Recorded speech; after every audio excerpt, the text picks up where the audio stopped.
예, 안녕하세요. 이번 시간에는 우리나라 최초의 국가 고조선에 대해서 살펴보겠습니다. 학습 목표는 단군 신화 그리고 8조 법을 통해 고조선 사회 모습 파악하기입니다. 생각해보기 1. 쌤하고 천천히 한번 읽어보겠습니다. 청동기 시대의 지배자, 청동기라는 것은 우리 인류가 최초로 사용한 금속기입니다. 그러니까 돌을 사용하다가 이제 청동기 시대에는 구리에 주석이나 아연을 넣은 도구가 바로 청동기입니다. 그러니까 지난 시간에 많은 학생이 틀렸던데 청동기 시대에도 농사 도구는 여전히 석기입니다. 즉 여전히 돌입니다. 왜 그런가 하면은 이 구리의 주석, 아연, 이게 섞는 게 이게 비싸거든요. 그러니까 비싼 걸, 요즘 제일 비싼 금속은 다이아몬드죠. 이 다이아몬드로 농사 지을 수는 없죠. 그러다 보니까, 비싸다 보니까 농사 도구는 청동기 시대는 여전히 돌로 농사 지었다. 이걸 꼭 좀, 알았으면 좋겠습니다. 그리고 아래 그림을 보면, 군장, 지배계급은 이 가슴에 이 청동거울을 달았습니다. 청동거울. 햇볕이나 달빛을 받으면 빛이 났을 것입니다. 이 청동거울은 따라서 지배자의 권위를 나타내는 것이겠죠. 그러면서 군장은 이 자신이 하늘의 아들, 그리고 하늘의 아들이라고 하며 천신신앙, 하늘의 신을 내세우며, 따라서 하늘신, 천신신앙이 나오면은 무슨 시대냐? 청동기 시대입니다. 그러니까 나는 하늘의 선택을 받았다. 그리고 피지배계급, 지배를 받는 계급, 즉 곰부족, 호랑이부족입니다. 그리고 군장은 각종 청동으로 자신을 꾸몄습니다. 청동과 천신신앙으로 무장한 청동기 부족. 요런 사람들은 청동기 부족입니다. 그러면은 신석기 시대 신앙은 토테미즘입니다. 토테미즘 기억납니까? 그러니까 호랑이 같은 동물을 그러니까 호랑이 같은 동물을 왜 믿습니까? 힘이 세고 용감하다. 그런데 이런 토테미즘 신앙은 어느 시대 신앙이냐? 신석기 시대 신앙입니다. 신석기 시대. 따라서 호랑이가 나온다라는 말은 얘들은 지금 시대는 청동기 시대인데 여전히 신석기 시대로 살고 있는 부족이구나. 따라서 신석기 부족은 여전히 돌로 사냥하는 사람들입니다. 정확하게 말하면 이 돌을 사냥 무기로 이용하는 신석기 부족입니다. 얘들은 왜 될까요? 이 사람들한테 왜 될까요? 계속해서 한번 살펴보겠습니다. 먼저 단군 신화 이야기를 한번 살펴보겠습니다. 선생님하고 천천히 같이 한번 읽어보겠습니다. 옛날에 하늘의 신 환인에게는 아들 환웅이 있었다. 누구야? 어디의 아들? 하늘의 아들 환웅이 있었다. 이 무슨 신앙이죠? 예, 금방 이야기했듯이 이런 단어가 나오면은 천신신앙입니다. 천신신앙은 어느 시대 신앙이냐? 청동기 시대 신앙입니다. 환웅은 인간 세상에 관심을 두었다. 환인은 하늘입니다. 지상세계를 내려다보니 널리 인간 세상을 이롭게 할 만하였다. 이거를 네 글자로 줄이면 그 유명한 홍익인간입니다. 홍은 넓을 홍, 이건 도움을 주다 이런 뜻입니다. 널리 인간 세상의 도움을 주다 이런 말입니다. 그래서 환웅은 환인, 아버지의 허락을 받고 3,000명의 무리, 즉 청동기 부족입니다. 청동기 부족 3,000명이 오른손에 뭐 들었을까요? 천신신앙을 가지고 오른손에는 청동칼을 들었겠죠. 3,000명이 내려왔습니다. 어디에? 태백산에. 환웅은 바람, 비, 구름을 관리하는, 전부 다 이것은 무엇과 관련되는 현상인가 하면 농사와 관련되는 일입니다. 곡식, 목숨 등 360가지 일들을 관리하였다. 관리하였다의 비슷한 말은 뭐로 표현할 수 있을까요? 사람들을 지배하였다. 이렇게 묻겠죠. 이때 환웅 앞에 곰이 나타났습니다. 호랑이도 나타났습니다. 그런데 이때 곰은 무엇을 의미하는가 하면 힘이 센 곰을 믿는 부족, 즉 신석기 시대의 토테미즘 신앙입니다. 따라서 곰이라는 말은 곰 부족이다 이런 말입니다. 곰 부족, 신석기 부족이다 이 말이고, 호랑이, 힘이 센 호랑이를 믿는 부족, 정확하게 말하면 힘이 센 호랑이를 믿는 신석기 시대 부족입니다. 그러니까 얘들은 곰 부족은, 호랑이 부족은 시대는 청동기 시대인데 신석기 시대로 살아가고 있네요. 그러니까 사냥할 때 얘들은 뭘 갖고 사냥합니까? 오른손에 뭐 들었습니까? 돌비 하나 들었겠죠. 곰 부족과 호랑이 부족은 이 3,000명에게 우회됐을까요?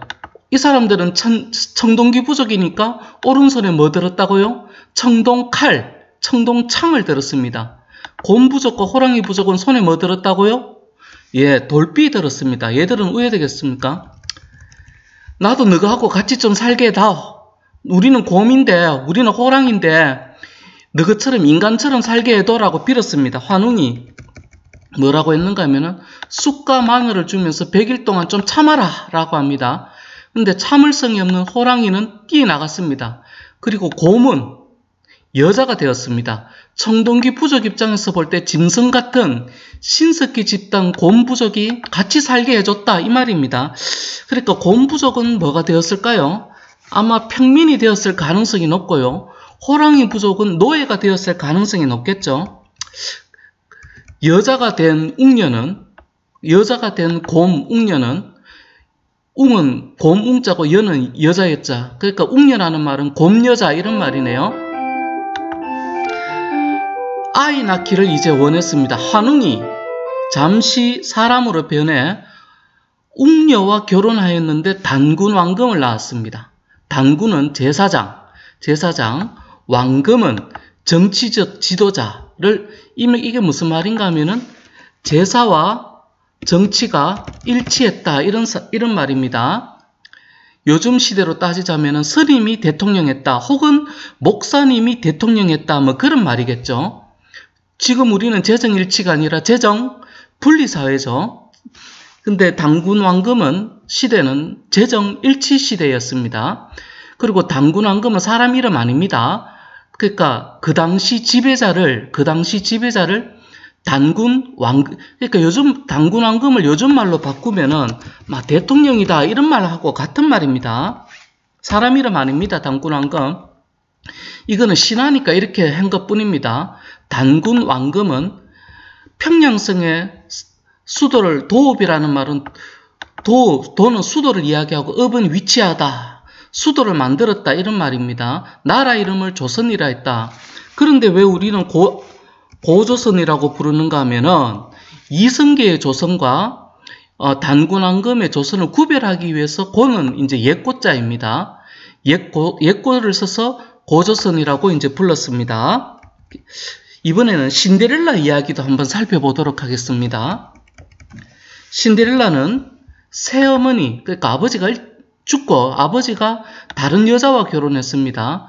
2명의 새언니, 그러니까 새어머니가 데리고 온 2명의 새언니와 함께 살았습니다. 아버지는 돌아가셨습니다. 힘든 집안일을 도맡아 하면서 온갖 구박을, 미움을 받았지만 마음씨 착한 그녀는 묵묵히 견뎠습니다. 그런데 신데렐라의 외모는 어땠을까요?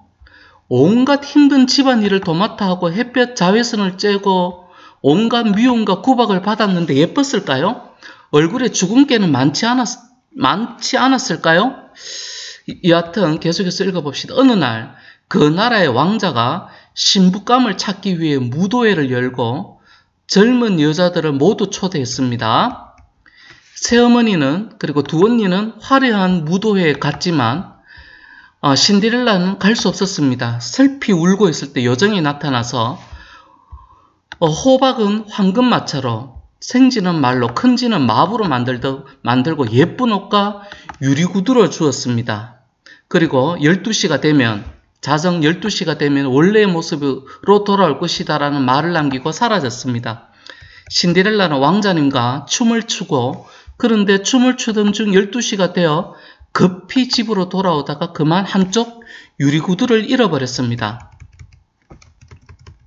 그녀가 남긴 구두를 보고 왕자는 그 구두에 발이 맞는 아가씨를 찾아 아내로 삼겠다고 발표했습니다.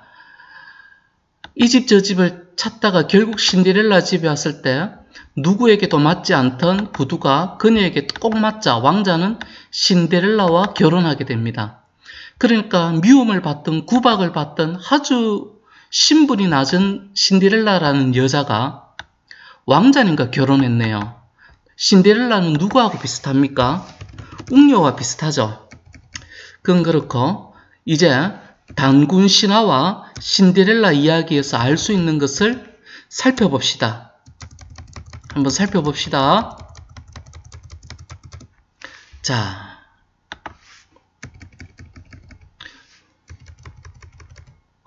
웅녀와 신데렐라의 외모는 어땠을까요? 온갖 집안일을 한 신데렐라가 이뻤을까요?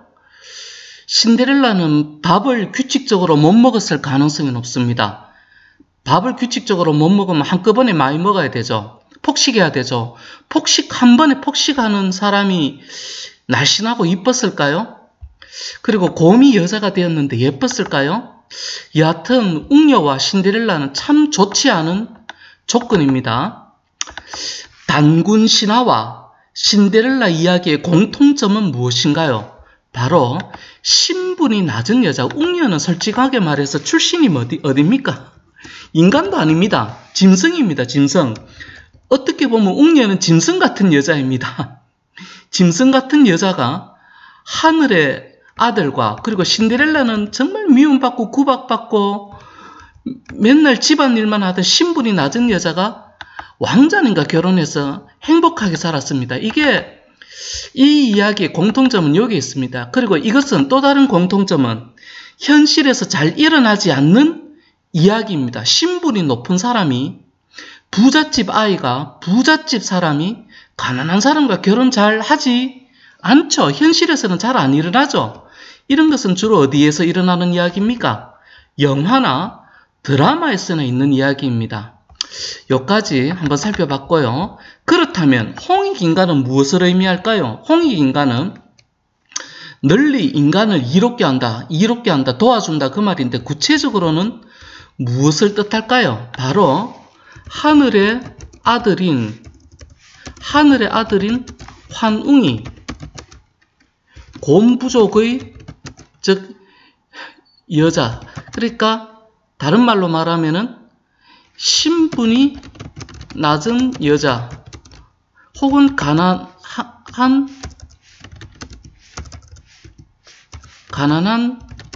여자와 결혼이라는 말은 가족을 이루었다. 다른 말로 말하면 공동체를 이루었다.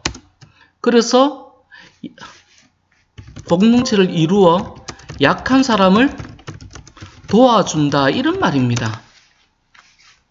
다시 한번 결혼이라는 말은 가족을 이루었다는 말이죠. 공동체를 이루었다는 말이죠. 그 증거가 바로 뭡니까? 단군 왕검이다. 그리고 고조선이다. 이 말입니다. 그러니까 홍익인간은 참 좋은 거죠. 홍익인간의 핵심은 약한 사람을 도와준다. 약한 사람을 도와주는 게 국가다. 그래서 우리 민족의 국가는 참 어떤 의미에서는 좋은 말이기도 한데, 그렇지만 여전히 그 당시에 노예가 있었기 때문에 이게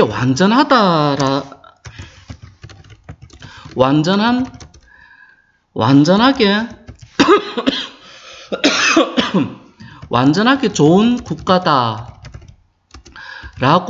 볼 수는 없습니다. 고조선은 여전히 무서운 말입니다. 노예 입장에서 볼 때. 고조선은 어떤 문화 위에 세워졌나요? 청동기 문화죠. 무슨 신앙을 가졌으니까? 천신신앙. 비, 바람, 구름 전부 다 무엇과 관련이 있다?